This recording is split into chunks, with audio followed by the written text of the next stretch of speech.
আজকে আমি ঝাল পিঠার রেসিপি নিয়ে চলে এসেছি সবার মাঝে শেয়ার করার জন্য।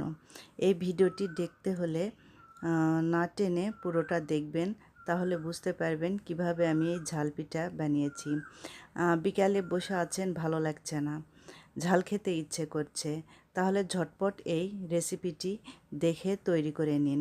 যদি থাকে ফ্রিজে মুরগি বা মুরগির কলিজা অথবা মুরগির চামড়ি আর আলু দিয়ে সুন্দর করে এই পিঠা তৈরি করে নিন।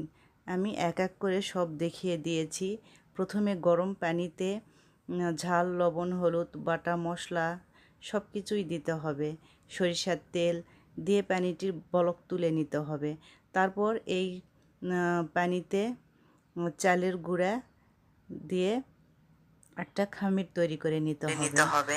এই তো আমার খামির হয়ে গিয়েছে। খামিরে 2টা ডিম নিয়ে সুন্দর করে মথে নিতে হবে। নিয়ে আর ওই যে আগে বললাম আলু আর মুরগির চামড়ি, কলিজা সুন্দর করে ছোট পিস করে কেটে যেরকম ভাজি করতে হয় সেভাবে ভেজে নিতে হবে সব কিছু দিয়ে। তারপর এই পিঠার মধ্যে তুলে এই শেপ দিয়ে পিঠা তেলে ভেজে নিতে হবে।